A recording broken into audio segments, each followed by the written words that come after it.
जो दुष्ट आए हुए अतिथि का अपमान कर देता है। अतिथि देवो भव, बड़ी महिमा ग्रस्त धर्म में अतिथि सेवा, साधु सेवा की, उसे यहां पीब चाट चाट के पवाई जाती है नरक में। उनका बुरा हाल होता है।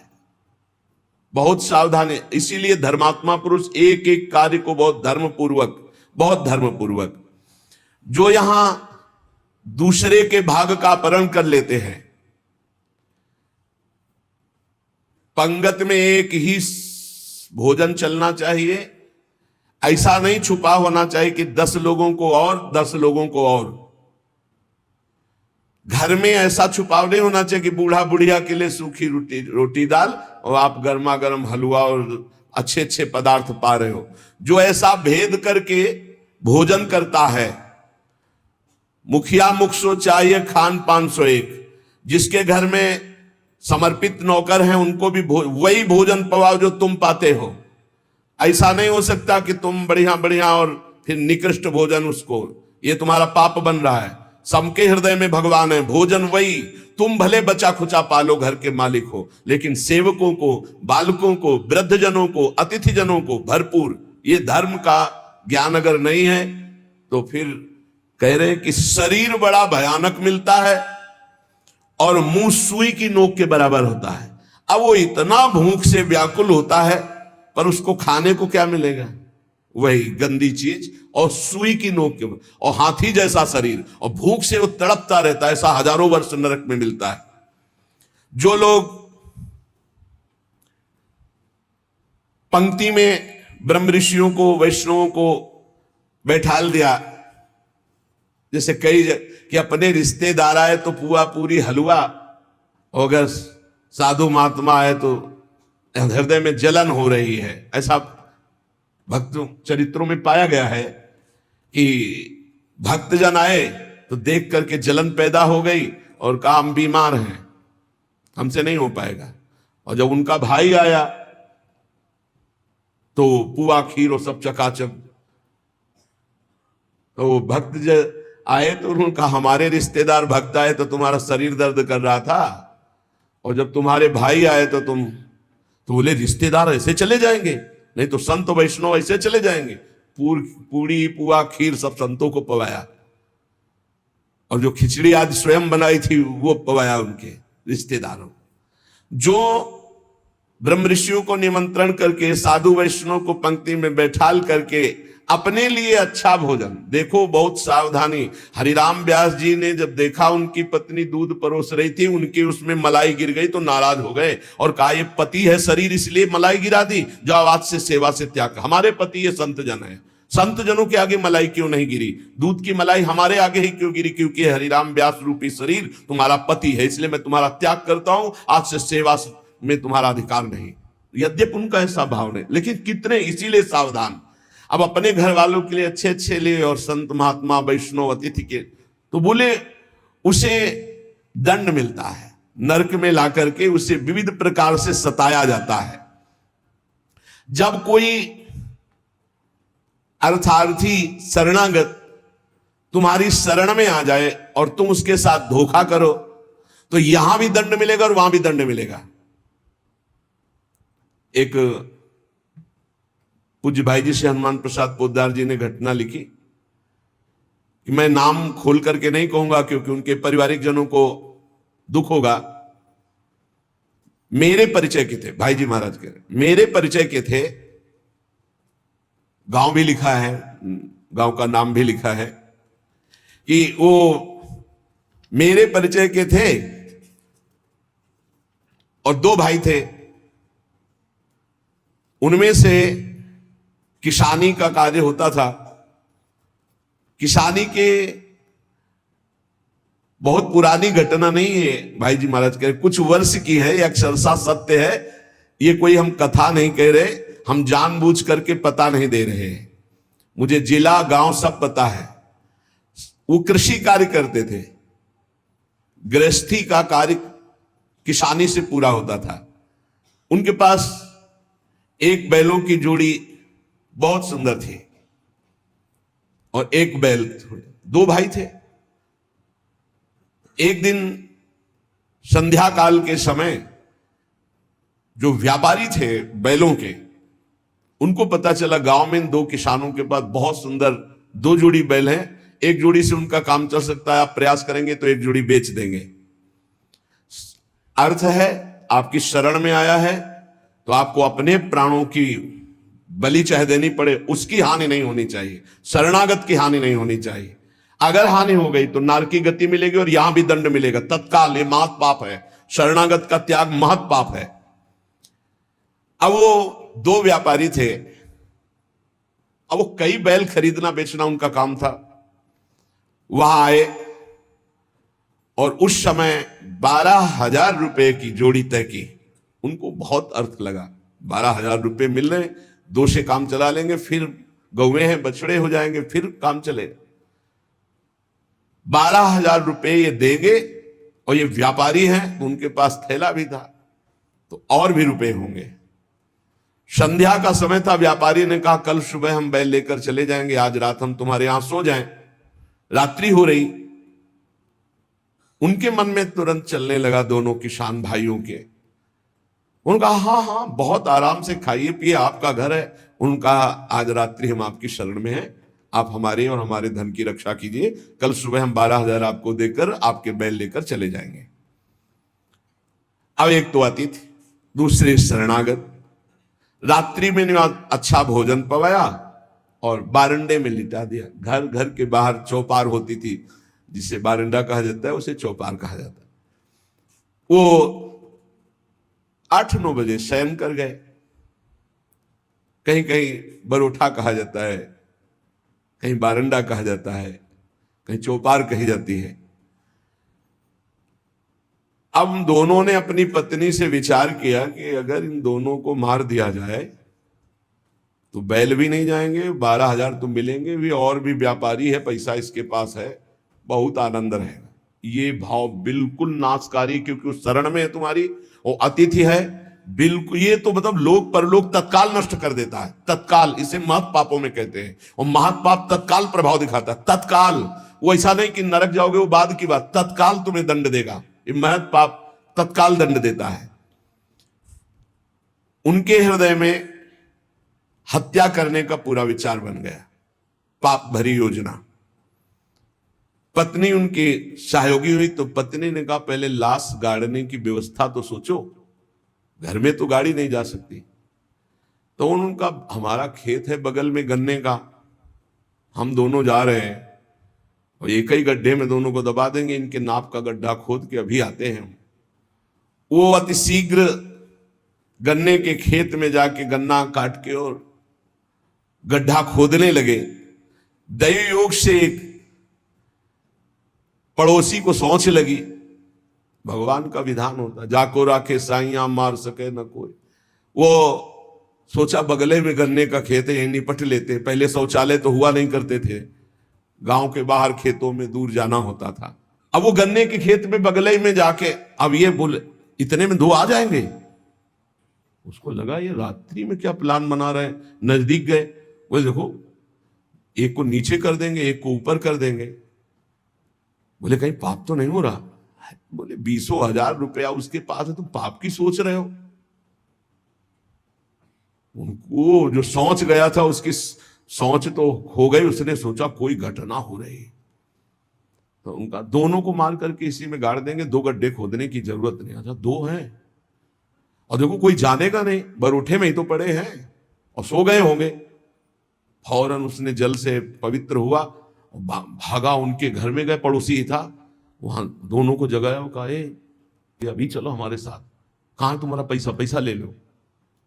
और वो भगवान की प्रेरणा से बचाने के लिए तो उनको संशय भी नहीं हुआ, फौरन अपने झोला लिए जिसमें रुपया रखे थे और वैसे ही गद्दा बिछा हुआ, वैसे ही रजाई रखी हुई अपने घर में ले गया और कहा इन दोनों भाइयों ने मारने का प्लान और गड्ढा खोद दिया है, चुप यहीं शांत में। और उनके दोनों के एक एक लड़के थे जो नौटंकी देखने गए थे गांव की। कर्म बड़ा निकृष्ट संकल्प किया था, इसलिए पाप कर्म प्रेरित करके उन लड़कों के मन में है कि हमें नाटक अच्छा नहीं लग रहा, छोटे जगह चलो यार, हमें अच्छा नहीं लग रहा, हमें सोने का मन है।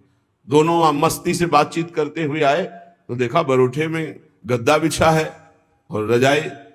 तो उनका शायद माता पिता ने सोचा हो कि रात्रि में पता नहीं कब ये आएंगे तो दरवाजा खोलना पड़ेगा, ये यहीं सो जाते हैं। दोनों मुंह ढक करके उसी में सो गए। अब वो दोनों, भगवान का विधान बड़ा विचित्र होता है, दोनों गड्ढा खोद करके आए, अपनी पत्नी से कहा काम हो गया, गड़ासा निकाल, गड़ासा निकाल। बोले तू पैर पकड़, भाई से कहा तू खोपड़ी पकड़। अंधेरे का मामला, कोई बिजली तो गांव में रहती नहीं थी। दोनों पुत्रों को काट दिया और मैं गद्दा और रजाई सहित समेट के गड्ढे में तोप के।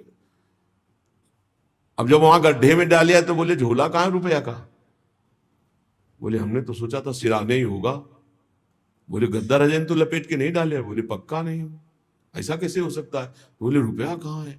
अब वो तो बड़े चिंतित कि जिसके कारण मारा वो रुपया नहीं। और फिर गए गड्ढा खोदा और जब देखा कि हमारे लाला, हमारे ही पुत्र, ओ ना तो चिल्ला सकते हैं ना रो सकते हैं, ढूंढा वहां पैसा नहीं, ना वो जिनको मारना था वो थे नहीं, अपने बेटों को मार दिया। सुबह हुआ फिर पड़ोसी निकाल के लाया उनको, कहे भाई बड़ा सुंदर प्लान बना रहे थे इन दोनों को मारने का, पैसा भी सुरक्षित और ये भी सुरक्षित, अब हम जा रहे हैं सरकार से रिपोर्ट करने। दोनों को जेल हुई, दोनों पुत्र मारे गए, दोनों पत्नी और पति सहित सजा को प्राप्त। अगर शरणागत है, कोई धन लिए हुए है, आपके समीप आया हुआ है और आप थोड़ा भी लालच करके उनका अहित करना चाहते हैं तो शरणागत का अहित सोचना मात्र अहित कर दिया। ये तो यहां दंड मिला, पूरा जीवन बर्बाद हो गया, पूरा जीवन बर्बाद हो गया। पति पत्नी जेल में, लड़का मार डाला, रह क्या गया, सब बर्बाद। और अब नारकी गति भी होगी। तो कह रहे हैं जो आए हुए शरणागत के साथ छल करता है तो यहां थूक, खखार, बिष्ठा, इसके कुंड बने हैं, इनमें डाल दिया जाता है। आनंद लो, सोचो, थोड़ी देर भावना करो, गटर में पैक कर दिया जाए, आपको मरना है नहीं। थूक, खखार, लाभ, इसमें ये नारकी गतियां हैं। हे सुमति, बहुत ध्यान दीजिए, जो लोग झूठे मुंह और झूठे हाथ, देवता का स्पर्श, देवता को प्रणाम, गुरुजनों को प्रणाम, जो लोग ऐसा अपवित्र कार्य करते हैं उनके हाथों को यहां यमराज तिल तिल भर करके काटते हैं। जैसे कोई सब्जी नहीं काटता ऐसे बड़ी रफ्तार से, ऐसे बार बार काटते। अरे ऐसे थोड़ी शास्त्र में, हम यहाँ खाए डोल रहे हैं, ऐसे जूता पहने भोजन कर रहे हैं, न कुल्ला न आचमन, ये सब नारकी गति को प्राप्त होने वाले जीव, तभी बुद्धि भ्रष्ट मनमानी आचरण कर।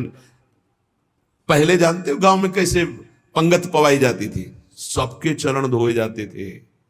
आप महाभारत में पढ़िए, राजसू यज्ञ में जितने राजा आए थे सबसे अग्र पूजा भगवान की हुई, लेकिन भगवान ने सेवा ली थी सबके चरण धोने। कितना पवित्र व्यवहार था, शास्त्री, पट्टी बिछा दी, चरण धो दिए, हाथ धुलवाए, कुल्ला करवाए, सब बैठे, सबके तिलक पूजन और सबका फिर वो पत्तल, दोना, सकोरा, ये पवित्र है। ये होटलों में जो खाते हैं ना, वहां रज लगा के थोड़ी धोते हैं, ऐसे मारा पानी पाइप से, वही रुमाल हजारों में फेर दी। अब मतलब किसको है, जब वो कौन सा भोजन कहते हैं जिसमें सब ऐसे ले लेकर पाते हैं। हाँ, अब हमें तो कहना भी नहीं आता। अब सोचो उसमें वही शराब पिए हुए व्यक्ति खा रहा है, उसी से आप ले रहे, उसी से जो मना। अब वो पाया फिर लेने का मन, फिर कोई रोकने वाला है? वहां कोई खड़ा है नहीं, सब रखे हैं, बोले ये वीआईपी लोग हैं, वीआईपी लोगों की वीआईपी व्यवस्था है, समझ लीजिए। जो झूठे मुंह होकर के या भगवान सूर्य चंद्र की तरफ करके लघु शंका करते हैं, सूर्य उदय है, सूर्य भगवान की तरफ, चंद्र भगवान की तरफ, भगवत विग्रहों की तरफ लघु शंका करते हैं, तो उनके आंखों में आग का अंगार रखा जाता है, ऐसे बार बार चीखते जलते हैं। जो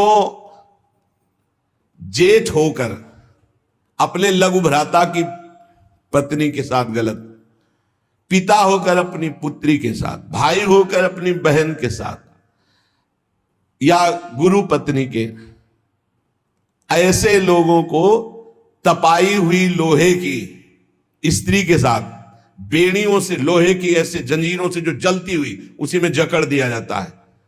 बहुत तुम्हारी बुद्धि भ्रष्ट हुई थी, जो बहन बेटी और पवित्र संबंध भी नहीं तुम्हें दिखाई दिए, तो उसमें लपेट दिया। लोहे की स्त्री, धधकती हुई आग, लोहे की जंजीरों से बांध दिया। त्राहिमाम पुकार रहा है, हजारों वर्ष बंधा रहे, मरना तो है नहीं, जकड़ दिया जाता। आग का अंगार आसो पास उसके रख दिया जाता है। उसके पूरे के पूरे शरीर में बार बार दाह आग होती है, चिल्लाता है।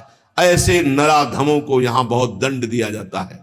यमदूत कहते हैं, जो अपने कानों से गुरु की निंदा सुनता है, जो अपने कानों से वैष्णवजनों की निंदा सुनता है, जो दूसरों की निंदा सुनकर के हर्षित होता है, ऐसे पापियों को यमदूत जो लाते हैं यमराज के, वो तपाया हुआ लोहा उनके कानों में डाला जाता है। बार बार तपाया हुआ लोहा, बार बार। गुरु निंदा सुनी, संत निंदा सुनी, वैष्णव निंदा सुनी, सुनने वालों को, और बड़े हर्षित होते। जब किसी की निंदा होती ना, तो कुछ लोग ऐसे हर्षित होते जैसे उनको सम्राट पद मिल रहा हो। अरे पर निंदा के कीते आवत नहीं कछुआत, मूर्ख पर्वत पाप को ले चल अपने साथ।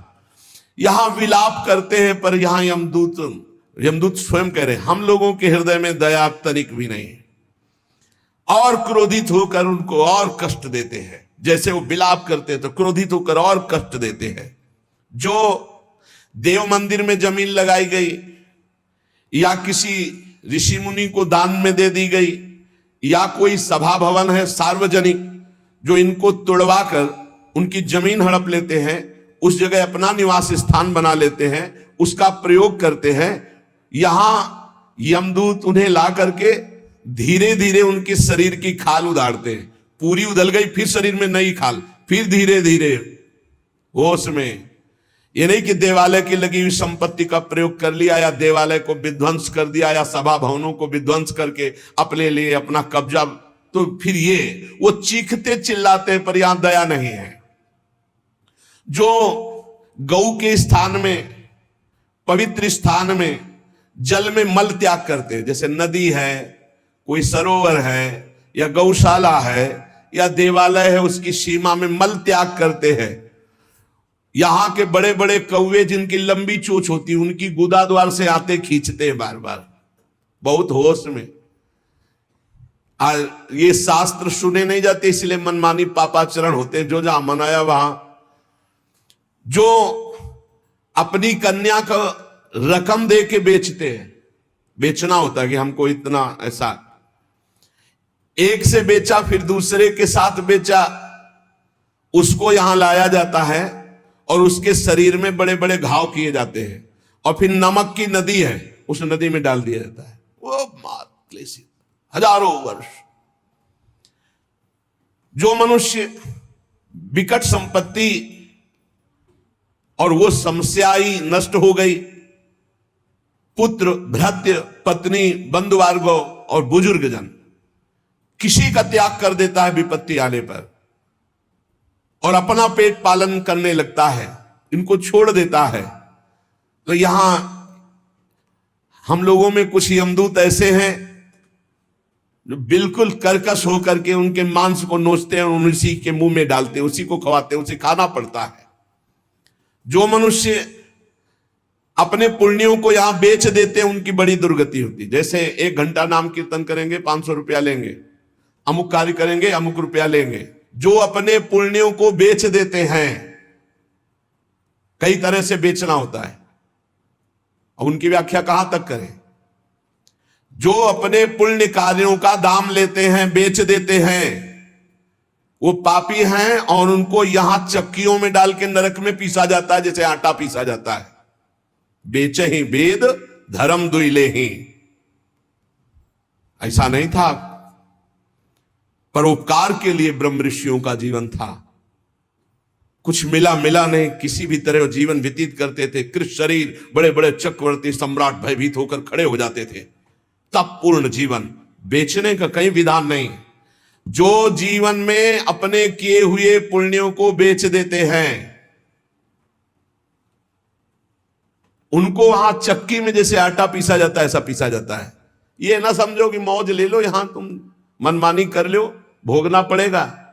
अवश्य में भोक्तव्यम, नरक में जाकर के हिसाब भोगना पड़ेगा। चक्कियों में पीसे जाते हैं जो अपने पुण्य कर्मों को बेचते हैं।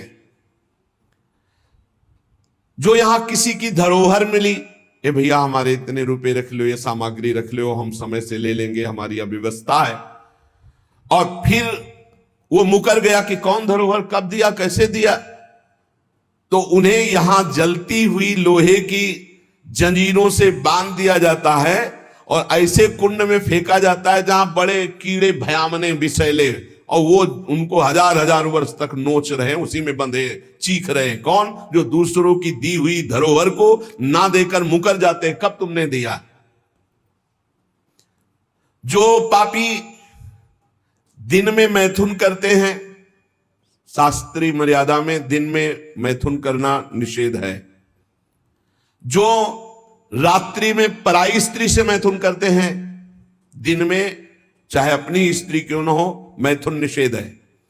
और जो इसीलिए महाभारत में एक प्रसंग आता है, एक ऋषि को उनकी पत्नी ने दिन में बहुत प्रेरित किया। उनका नाम हमें तो स्मरण नहीं आ रहा, किंदम, हाँ ऐसे कुछ नाम था।